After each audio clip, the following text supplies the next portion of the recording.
बहुत बहुत स्वागत है आपका। हम बात करने जा रहे हैं मुंबई और कोलकाता के बीच होने वाले मुकाबले से पहले उस अपडेट के बारे में जो हर कोई इस वक्त पे जानना चाहता है, क्योंकि बीते 2-3 दिनों में जब से मुंबई और सीएसके का मुकाबला हुआ है बहुत सारी चीजें सामने निकल कर आई हैं।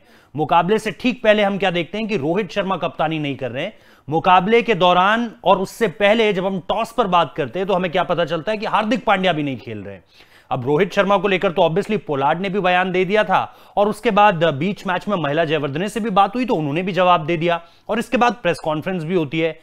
तो फिलहाल आज के दिन तक पहुंचते पहुंचते यानी 22 तारीख तक पहुंचते पहुंचते बहुत सारी चीजें सामने निकल कर आ चुकी हैं। इस पर जो है मुंबई के पेसर ट्रेंट बोल्ट ने भी एक बयान दिया है। आज उनकी प्रेस कॉन्फ्रेंस थी, उनकी प्रेस कॉन्फ्रेंस में भी उनसे सवाल किए गए और उन्होंने क्या कुछ कहा यह भी आपको बताऊंगा, क्योंकि अब यह बहुत ज्यादा जरूरी हो चुका है कि हम थोड़ा सा जान पाए कि रोहित शर्मा आखिर अगर पहला मैच नहीं खेले थे तो क्यों खेले थे और उसके बाद अब भी क्या वो खेल पाएंगे या नहीं। क्योंकि ट्रेंट बोल्ट ने जो बयान दिया है वो शायद रोहित शर्मा या मुंबई इंडियन के फैंस के लिए, और फॉर दैट मैटर मैं तो इंडियन फैंस भी कह रहा हूं कि उनके लिए शायद अभी थोड़ी अच्छी खबर इसलिए नहीं है क्योंकि ट्रेंट बोल्ट का बयान बहुत ज्यादा कॉन्फिडेंस नहीं दे रहा है। क्या कुछ कहा है उन्होंने उसके बारे में बात करेंगे, लेकिन शुरुआत किस तरीके से होती है।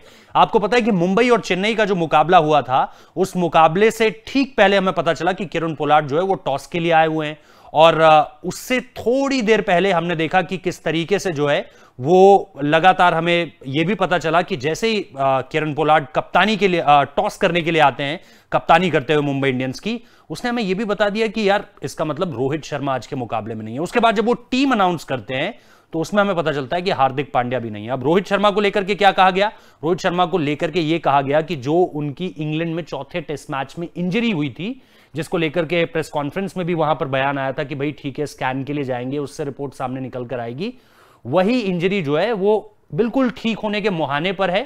रोहित शर्मा उस इंजरी की वजह से, बिकॉज वो इंजरी हील हो रही है धीरे धीरे धीरे धीरे, और अब उस स्टेज पर आप पहुंचे रोहित शर्मा जहां वो पूरे तरीके से फिट महसूस कर रहे हैं, लेकिन उनको लेकर के टीम मैनेजमेंट रिस्क नहीं लेना चाहती थी। खुद शायद उन्होंने भी, चाहे इंडिया को लेकर हो क्योंकि वर्ल्ड कप भी खेलना है अगले महीने, तो उस लिहाज से उन्होंने यही सोचा कि भाई अगर मैं एक मैच का आराम ले लूं तो कोई ज्यादा दिक्कत नहीं होने वाली है। अब ठीक है, ये बहुत अच्छी कॉल थी, तो रोहित शर्मा को लेकर तो ये बात साफ हो गई। इसके बाद पोलार्ड जब ये बयान दे देते, उसके बाद ठीक हमने देखा महिला जयवर्धने से भी ये सवाल किया गया। महिला जयवर्धने ने भी यही कहा। महिला जयवर्धने ने यहां तक ये भी कह दिया कि भाई रोहित शर्मा चाहते तो आज का मैच खेल सकते थे, बहुत ज्यादा कोई टच एंड गो कह सकते हैं, आपकी ऐसी स्थिति थी कि टच एंड गो वाली स्थिति थी, रोहित शर्मा चाहते तो खेल सकते थे। अब तक किसी ने भी ना तो पोलार्ड से हार्दिक पांड्या को लेकर के पूछा, ना महिला जयवर्धने से पूछा। अब ऑब्वियसली यार थोड़े से मुंबई के फैंस को ये तो परेशान करने वाली बात थी, क्योंकि बीते रोज तक हम देख रहे थे यार कि हार्दिक पांड्या अच्छे से गले भी मिल रहे हैं, रोहित शर्मा से मुलाकात भी हो रही है, हमने ट्रेनिंग सेशंस भी देखे थे, उसमें भी हार्दिक पांड्या जबरदस्त पसीना बहाते हुए नजर आ रहे हैं, गेंद करते हुए नजर आ रहे हैं, बल्लेबाजी करते हुए नजर आ रहे हैं। तो फिर अचानक से हार्दिक पांड्या को क्या हो गया, इस चीज को लेकर के सवाल थे। अब यहां तक भी इसका जवाब नहीं आया था। इसका जवाब आता है मुकाबले के बाद। मुंबई मुकाबला हार जाती है, प्रेस कॉन्फ्रेंस में महिला जयवर्धने आते हैं, उनसे पूछा जाता है फाइनली रोहित शर्मा के बारे में भी और हार्दिक पांड्या के बारे में भी। तो अल्टीमेटली रोहित शर्मा को लेकर तो खबर वही थी जी कि वो जो टेस्ट मैच की इंजरी को लेकर आ रहे थे वो अब ठीक ऑलमोस्ट हो ही चुकी है। रोहित को लेकर के किसी तरीके का रिस्क नहीं था, इसलिए शायद वो वन ऑफ गेम मिस कर दे। पोली ने भी इसको लेकर के टॉस पर कहा था। हार्दिक पांड्या को लेकर के पहली बार बात सामने निकल कर आती है, वो ये बात सामने निकल कर आती है कि भाई उनको जो है ना वो थोड़ा सा निगल था, और वो जो निगल था उसी वजह से वो इस मुकाबले को नहीं खेले थे, लेकिन बहुत हल्का निगल था, वो भी रिकवर हो रहे हैं। इस वजह से जो है हार्दिक पांड्या भी जो है वो पहला मुकाबला नहीं खेले थे, अगर आप इस यूएई लीग की बात करें। अब सवाल ये उठता है कि जब महिला जयवर्धने से ये पूछा गया कि आगे आने वाले मुकाबलों में भाई क्या स्थिति रहने वाली है, तो उन्होंने कहा ऑब्वियसली वन ऑफ मैच था, कोई ज्यादा टेंशन की बात नहीं है, शायद आने वाले मुकाबलों में आप उन्हें खेलता हुआ देखेंगे। यहां तक तो सब कुछ अच्छा लग रहा था, ऐसा लग रहा था 2-3 दिनों बाद सारे के सारे सवालों के जवाब हमें मिल ही जाएंगे। लेकिन इसके बाद आज एक प्रेस कॉन्फ्रेंस होती है, ट्रेंट बोल्ट इस प्रेस कॉन्फ्रेंस में आते हैं, ऑब्वियसली दिग्गज गेंदबाज हैं और उनसे भी यही सवाल, क्योंकि महिला जयवर्धने ने सारी बातें स्पष्ट तो कर दी थी, लेकिन एक विस्मय अधिबोधक चिन्ह कहते हैं ना, एक्सक्लेमेशन साइन जो कहते हैं, वो अभी भी छूटा पड़ा था कि भाई फुल स्टॉप अभी नहीं लगाया इस वाक्य के आगे, मतलब ये कंफर्म वाक्य नहीं है। तो कंफर्मेशन जो है दोनों पर जो है वो ट्रेंट बोल्ट को ही देनी थी। ट्रेंट बोल्ट ने क्या कुछ कहा उसके बारे में बात करेंगे, लेकिन उससे पहले मैं आपको थोड़ा सा बताऊं हमारी दिल्ली की टीम के बारे में, जो कि अगर अगेन आप देखें ऑक्टाफिक्स जो कि ट्रेडिंग पार्टनर है, और इसके बारे में थोड़ी सी जानकारी आपको दे दूं। अगर आप निश्चित तौर पर ट्रेडिंग का ककहरा सीखना चाहते हैं, मतलब ABCD बिल्कुल बेसिक जानकारियां चाहते हैं, तो आप इस ऐप का इस्तेमाल कर सकते हैं। ऑब्वियसली जैसा मैंने कहा, दिल्ली की टीम की ऑफिशियल ट्रेडिंग पार्टनर है और इसके साथ साथ अवार्ड विनिंग है जी। तो वो कहते हैं ना, हिंदी में कहते हैं प्रत्यक्षम किम प्रमाणम, प्रत्यक्ष को प्रमाण की जरूरत नहीं है। तो अगर आप लगातार इनके बारे में जानेंगे, इनके बारे में समझेंगे, तो आपको पता चलेगा कि बेस्ट फॉरेक्स ब्रोकर अवार्ड 2021 का इसी ऐप को जाता है जी। और ऑक्टाफिक्स, अगर मैं इस ऐप को भी मैंने खोल कर देखा और इसका जो यूजर इंटरफेस था वो मुझे बड़ा दिलचस्प लगा और बड़ा आसान भी है। आज की दुनिया में, आज के डे एंड एज में जहां टेक्नोलॉजी जो है वो बहुत विस्तार कर रही है, उस डे एंड एज में आप देखते हैं कि भाई आप यूजर फ्रेंडली कितना हो सकते हैं। और सही मायनों में अगर आप इसे ओपन करेंगे, यहां तक जाएंगे, तो आप समझेंगे कि ये यूजर फ्रेंडली बहुत ज्यादा है। जैसा मैंने कहा, ट्रेडिंग के आप अलग अलग गुर इसमें सीख सकते हैं, छोटी से छोटी चीजें, इसके अलावा आप ज्यादा से ज्यादा मुनाफा कैसे कमा सकते हैं, इन सारी चीजों को आप देख सकते हैं। और आज के दौर में ये जरूरी भी है।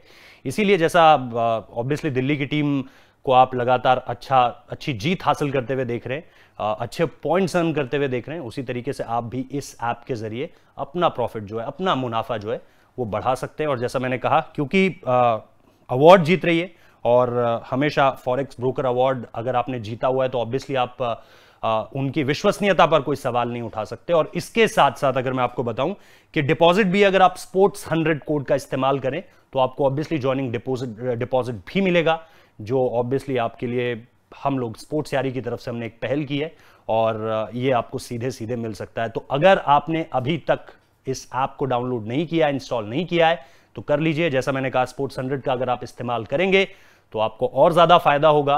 और हम चाहते यही है कि आप जो है वो ट्रेडिंग की दुनिया में एंट्री लें और इसके बेसिक, क्योंकि 3 वीक्स की क्लास भी है, उससे भी आप सीख सकते हैं कि किस तरीके से चीजें जो है आप बेहतर कर पाएंगे।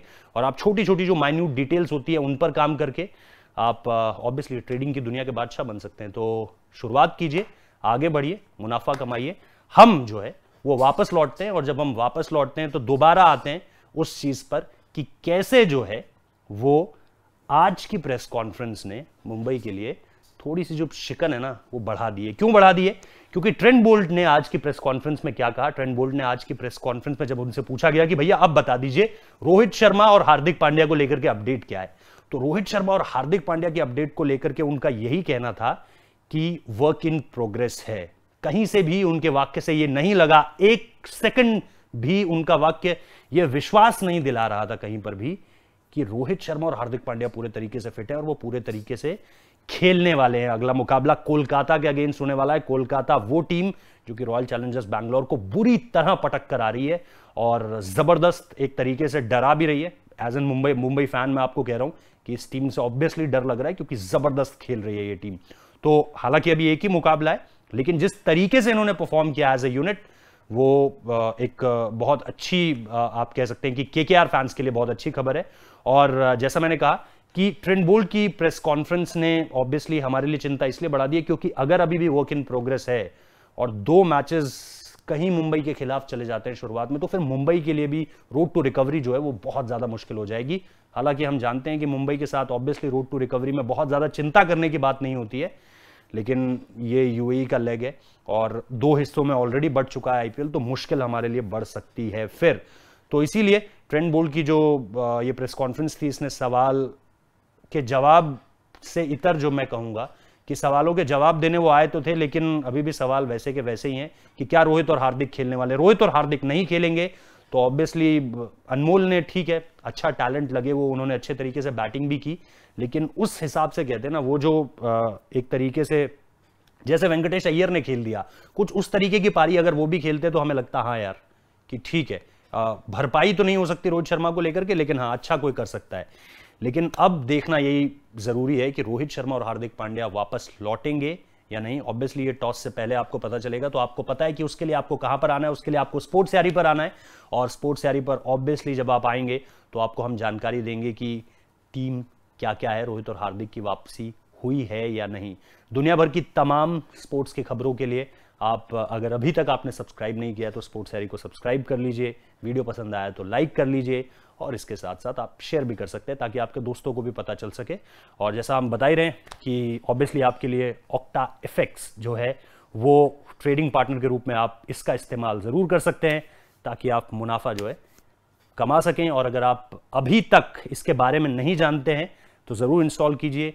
एजुकेशनल क्लास के बारे में जैसा मैंने आपको बताया 3 वीक्स की, वो आपको और जानकारी देगी ताकि आप अगर आप बेसिक जानते हैं तो थोड़ा आप और प्रो हो जाएं। अगर आप एकदम प्रोफेशनल नहीं है तो बेसिक जानकारी हासिल कर लें। तो ये सबसे बेहतर तरीका है कि सिर्फ आप एंटर करके सीधे मार्केट में नहीं उतरेंगे बल्कि आप बेसिक नॉलेज भी हासिल कर पाएंगे। और जैसा हमने कहा अवार्ड विनिंग है तो और ज़्यादा क्रेडिबिलिटी बढ़ जाती है। तो फिलहाल इस वीडियो में इतना ही, और उम्मीद करते हैं कि आप लोगों को मज़ा आ रहा होगा हमारी कवरेज में। कैसी लग रही है आपको IPL की हमारी कवरेज, उसके बारे में भी ज़रूर बताइए, सुझाव दीजिए। अगर आपके पास कोई भी नया आइडिया है तो आप हमसे ज़रूर उसे शेयर कीजिए। अगर हमारे बस में हुआ तो ज़रूर उसे एग्जीक्यूट भी किया जाएगा। बहुत बहुत शुक्रिया इस वीडियो को देखने के लिए।